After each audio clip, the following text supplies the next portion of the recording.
Sveiki, šiandien esu viešoje įstaigoje Taikos kelias. Ir čia ne šiaip sau atvažiavau susitikti su Gintarė. Gintarė norėjo tiesiog papasakoti savo gyvenimo istoriją, apie tai, kaip jinai atėjo čia, kodėl jinai atėjo čia. Ir jai yra 17 metų, todėl jos veidelio nematysit, bet balsą girdėsit, ar ne? Taip. Gintarė, tokia pozityvi, besišypsanti. Kaip nutiko, kad teko kreiptis pagalbos čia? Tai prasidėjo mano vartojimas, tiek narkotikų, tiek alkoholio, susitikimai su draugais, dažnesni tokie buvo prasidėję. Susiradau antrą pusę vartojantis, vartodavau narkotikus, alkoholį ir prasidėjo tas toks kaip ir meilė tarp mūsų, bet dažniausiai važiuodavau pas jį į Kauną, jisai buvo iš Kauno ir taip ir prasidėjo viskas. Tas pirmą kartą vartojau narkotikus su juo būdama, tai buvo kokainas. Kaip jautėsi? Buvo labai daug streso, buvo toks nei akių išmerkti negalėjau, nes bijau, kad čia yra paskutinis ir kad jau nebeatsikelsiu. Išsigandai, kad gali mirti? Jo, išsigandau šito, kad galiu mirti. Tas tęsiasi apie 5 mėnesius gal. Po to pirmo pavartojimo, po to vartojai 5 mėnesius? Jo, toliau vėl vartodavau. Buvo tokių mini stabdžių, tai ten savaitę laiko nevartodavau, grįždavau namo, bet po to vėl užvartodavau, nuvažiuodama pas jį. Ir paskutinis čia toks buvo, kad irgi su draugais buvau, užvartojau alkoholio ir supratau, kad jau esu bejėgė prieš tą ir kad jau gyvenimas tiesiog griūna. Visas, tai nusprendžiau pirmą atsigulti į priklausomybių centrą, atsiguliau tenais, pabuvau mėnesį laiko, po to atvažiavau čionais. Kiek buvo metų, kada pavartojai pirmą kartą? Man buvo gal 15. Tėvai žinojo? Jo. Buvo matę mane išgėrusią. Tai buvo pirmas mano pavartojimas buvo su mano vyresnė sesė. Aš grįžau išgėrus namo ir tada buvo pastebėta, kad aš esu neblaivi išgėrus. Ja. O kaip tėvai reagavo? Man labai pyko iš tikrųjų. Nebendravom, nes matė tiesiog, kad vartojusi su alkoholio ir buvo aišku pykčio ir pyko labai, bet... Nebuvo įdomu, ką jaučia tėvai? Tuo metu jau supratau, kad man jau nebeįdomu buvo, ką jie man sako, jau aš esu užvaldyta tos beprotybės, jau tik vartodama. Jautėsi teisi? Jo, jaučiausi teisi dėl to, kad pavartojau ir jau buvo kažkaip nelabai kreipiau dėmesį. Tai. O kaip mokslai? Mokslus nesimokinau, kai prasidėjo tas mano vartojimas, kai buvau su savo vaikinu, prasidėjo mano vartojimas tas ir nelankiau mokyklos, nebaigiau. Tuo metu buvau 10 klasėje ir nesimokinau, neįdavau mokyklą, nes labai norėdavosi vartoti, tik vartoti daugiau nieko. Rūpėjo tik tai, kaip gauti? Tik kaip gauti ir daugiau nieko nerūpėjo. O sudėtinga yra gauti narkotikų šiandien? Šiandien nežinau kaip, bet kai aš... Apskritai. Ar sudėtingas dalykas yra gauti narkotikų jaunam žmogui? Manau, kad tai yra sunku. Sunku? Jo, nes tau neparduos, tu neteisi. Nesakysi, kad šitau 17 ir kad tam parduoti. Jo, tai... O mokykloje nebuvo taip, kad buvo galima iš kažko, kažkas turėjo kažkur pasislėpti? Mokykloje nelabai, bet tik tais elektroninės cigaretės, tas TH'as pas mane vis laik būdavo. Jo, per elektroninės cigaretės. O elektroninės cigaretės? Kaip pati dabar vertini? Dabar, nežinau, kažkaip man atrodo, kaip po ilgą laiką, jau 7 mėnesiai, kai 8 mėnesius, kaip esu blaiva. Ir kažkaip kaip pasižiūrit, jau kažkaip nelabai, man atrodo, gerai. Tada tie patys elektroninės tas cigaretės ir kažkaip jau kitas požiūris į visą tai, kas buvo. Kokiose baisiausiose situacijose šiandien tu prisimeni save, kada atrodė norma, kad viskas gerai, taip ir turi būti? Labai sunku iš tikrųjų atsakyti į šitą klausimą.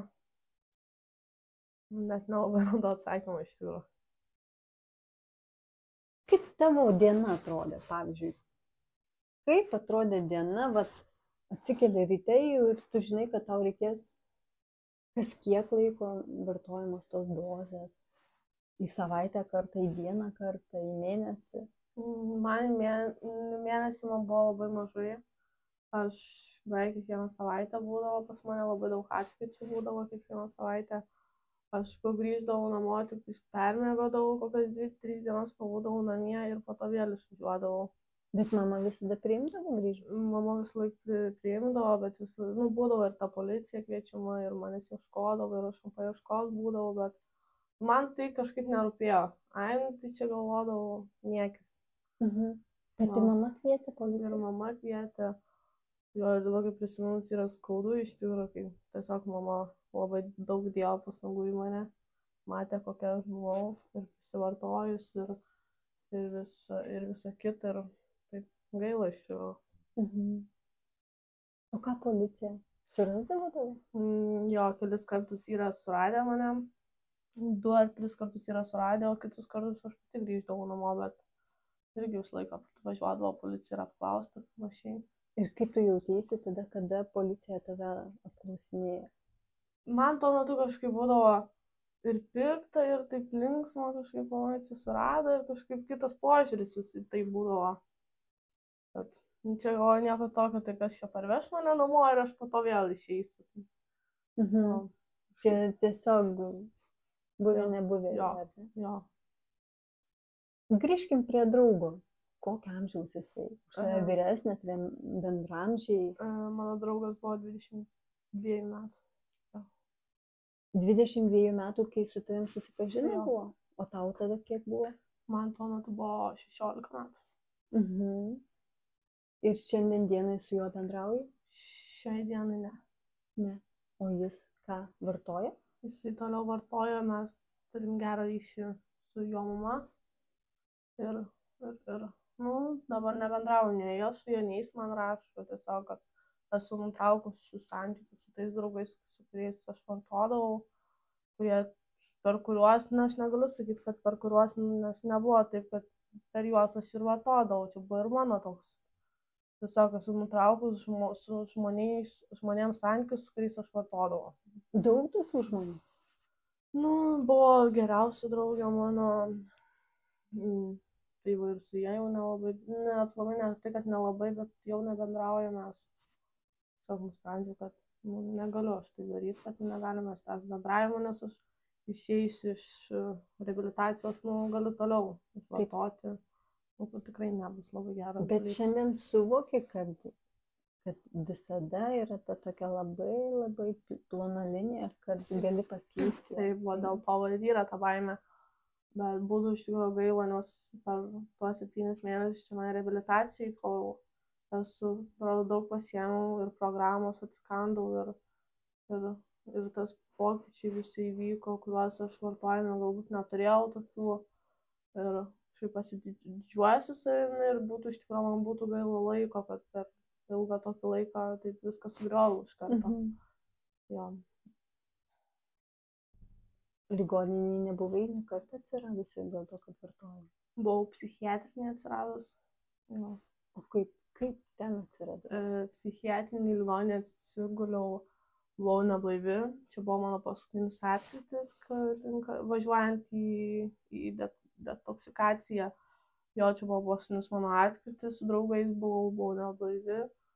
Ir tiesiog pasakiau, kad nenoriu gyventi ir mane išvežė į psichiatrinę ligoninę į Kauno jo. Kada jaunam žmogui atsiranda grėsmė paslysti? Kada tai buvo nekaltas pavartojimas ar tiesiog nuoskaudų užsimiršimas kažkokių? Kada tas? Galbūt čia buvo toks nuoskaudų, nes aš nesakau, kad aš augau labai geroj šeimoje. Bet galbūt, nežinau, aš vartodavau gal tam, kad numalšintas skausmą, nes man taip atrodydavo, kad aš čia šeimos tokia su manim ir kaip mažai dėmesio man duoda ir panašiai, tai galbūt šitų nuoskaudų.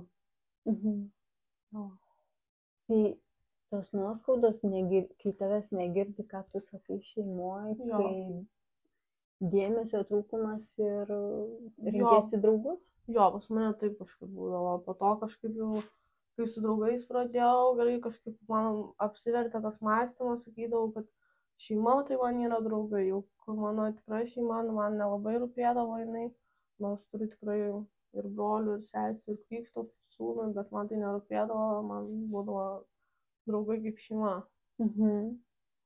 Ja.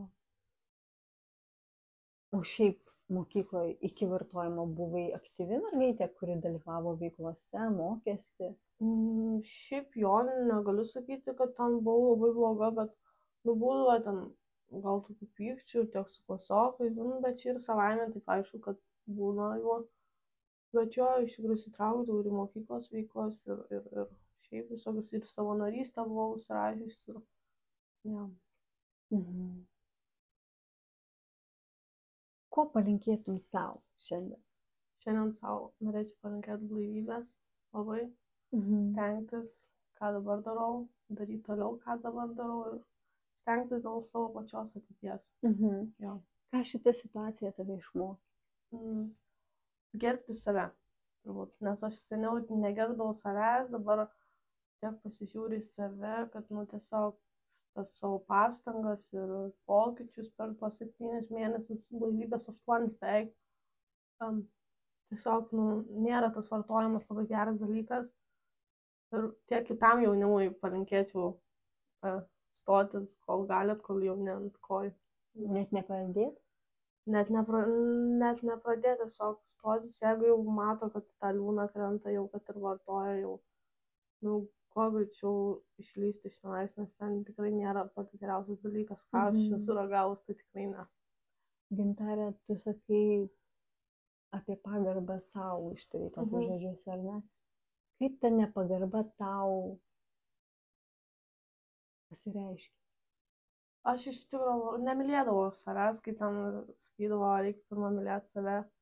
Man pas mane to nebūdavo, aš nekęsdavau savęs ten. Kodėl? Visai vadindavau save, ant to pačio juoko vadindavau ten save ir narkomanė, ir aš alkoholikė.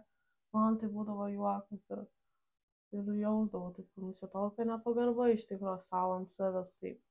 Bet šiandien tai supratai, ne? Šiandien supratau iš tikrųjų, kad labai iš tikrųjų vertinu save, ką dabar darau ir ką toliau sieksiu. O ką sieksi? Sieksiu blaivybės, mokslai, ateitis, mano darbas. O ką svajoji mokyti? Svajoju šiaip į socialinius darbuotojus kažką socialinę daryti arba šiaip iš tikrųjų mėgstu labai vaikus. Galbūt kažką prie vaikų. Visa šita situacija ir šiandien tas nueitas kelias, kaip pakeitė požiūrį į tavo šeimą, į tavo mamą, Šiuo metu jie džiaugiasi iš tikrųjų labai dėl manęs. Palaiko, ar ne? Jo, ir iš tikrųjų labai faina iš tikrųjų, kad palaiko mane, labai rūpinasi ir padeda viskuom, kom tik reikia, labai džiaugiasi iš tikrųjų, kad esu čia, kad siekiu savo blaivybės, kad esu susistačius savo tikslus, svajonės, ką aš noriu pasiekti gyvenime. Tai iš tikrųjų ir bendravimas mūsų pasikeitė labai stipriai. Suartino? Suartino, iš tikrųjų labai suartino. Tu nori mokytis ir aišku teks grįžti į mokyklą, ar ne? Taip. Kaip tu galvoji, kaip priims tave? Ar ta etiketė, kad tu vartojai, jinai tau turės įtakų? Kad ir turės kažkaip, aš susitaikau su to iš tikrųjų. O tu nemanai apie tai, kad tu pasidalinsi savo patirtim ir pasakysi, ne, žmogau, tu taip nedaryk ir aš tai padariau, aš įveikiau? Galbūt taip. Aš iš tikrųjų nebijau tos kritikos, nebijau. Dabar, kad ir tektų man į tą pačią mokyklą tektų prisistatyti, kaip, kur, kodėl nesimokinau. Aš sakyčiau, sąžiningai ir atvirai, dėl ko viskas ir aš net nejausčiau jokios gėdos. Tiesiog aš to susitaikiau ir viskas. Iš tikrųjų, tokią bėdą gali turėti nesvarbu, kas ir gydytojas, ir advokatas, ir tiesiog paprastas kaimo žmogus, ar ne, kuris net 5 klasių nebaigęs, ar ne? Artėja mamų diena, Ką palinkėtų mamom, kurios turi vaikus, kurie iš tikrųjų yra neklaužados, kuriem neina įrodyti, kad alkoholis, narkotikai, tos pačios elektroninės cigaretės ar ne, nėra geri pakeleiviai. Kaip tu galvoji, ką tu palinkėtum mamom? Aš manau, palinkėčiau mamom, tai palinkėčiau stiprybės iš tikrųjų labai, bet vaikam tai mylėti savo mamas ir galbūt to bendravimo labiau, kalbėjimo su vaiku, kaip, kas, dėl ko. Ir jeigu jau tikrai matosi, kad vaikas nelabai jau ir kreipia dėmesį į tą, kad jam yra pašoniai pagalba, ta aukštesnė jėga, kuri bando suartinti. Ir nežinau iš tikrųjų, ką pasiūlyčiau, galbūt tiek su tais psichologais galbūt pasikalbėti, bet čia irgi ne visą laiką tai padeda. Jeigu jau aišku didesnė ta priklausomybė, tokia yra kaip narkotikai, alkoholis ir panašiai, tai negėda yra prašyti pagalbos ir į tas pačias reabilitacijos centrus, nes reabilitacijos centras ir suteikia tą visą reikiamą pagalbą ir ūglai savo ir tiek socialinius, tiek dvasinius, finansinius pokyčius. Palinkėčiau turbūt nebijot prašyti pagalbos. Tik drąsus žmogus gali tai padaryti. Jo. Ne tik suteikti pagalbą, bet ir paprašyti, ar ne? Taip. Laimingai jautiesi šiandien? Jo. Greit namo, ar ne? Jo. Kada? Dabar važiuosiu rytoj. Jo, nes man yra kaip ir integracija jau. Tai yra tos baimės, bet aš esu jau išvažiavus keliom dienom, pažiūrėti man seksis. Dabar važiuosiu savaitį laiko. Irgi toks yra mažas bandymas iš tikrųjų, bet manau, kad viskas bus gerai. Esu susidėliojus tikslus savo, ką aš veiksiu dabar tą savaitę laiko. O nebuvo taip, kad draugai rašyto, kada grįši ir gal susitinkam, o gal čia reikia šventę pasidaryti? Nebuvo tokių pasiūlymų? Kažkaip nelabai liko tie draugai mano, kurie nevartoja, jūs tiek iš mokyklos laikų liko. Labiausiai galbūt dabar aš su savo šeima bendrauju. Aišku, yra tie keli draugai. Būna aišku, kad parašo, kad kada grįši į tą patį Jurbarką, bet kažkaip, kad toks būtų susitikimas, aš kažkaip atsiribojau nuo to išorinio pasaulio, man svarbiausia šeima dabar. Mano broliai, sesės, artimi žmonės, kažkaip, manau, kad draugai gali tikrai palaukti.